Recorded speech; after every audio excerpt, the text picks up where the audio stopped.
Shalom. This week, we will be observing the holiday of Thanksgiving. On Thursday night, people across America from all religious traditions will be sitting around their tables with their families and friends, giving thanks for the blessings that they are enjoying. Now, according to historians, Thanksgiving has its roots with the Pilgrims, who were among the first settlers in America in the 1600s. It is said that sometime during the fall that they celebrated being in a new land and the bounty that they had found in this land. Some theorize that the Pilgrims were really thinking about the biblical holiday, the Jewish holiday of Sukkot, which is a holiday of the ingathering celebrated in the fall.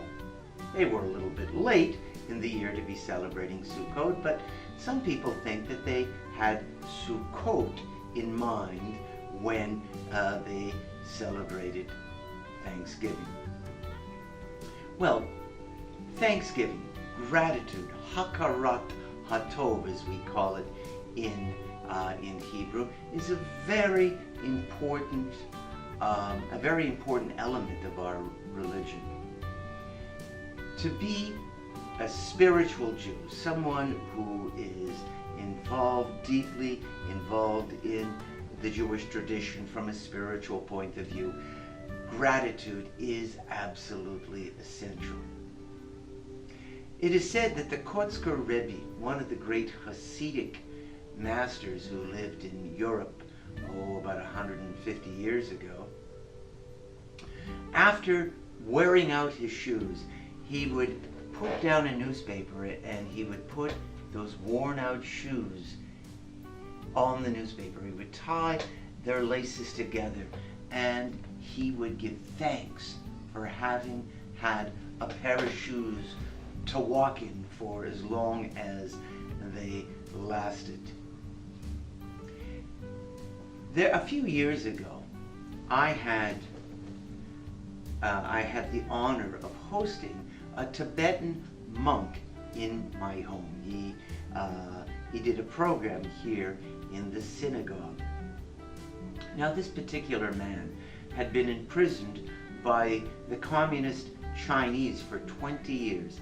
And he was tortured, he was abused in many ways, and for 20 years, this man slept on a concrete floor in a prison. Well, he stayed at my house, and he and his translator, because I don't speak Tibetan, they stayed in my house, and I gave my bed to this Tibetan monk, this real hero, this deeply spiritual man, for him to sleep in. And in the morning, I kind of peeked into the room and he was doing some sort of ceremony over my bed. And I asked the translator, what was this about?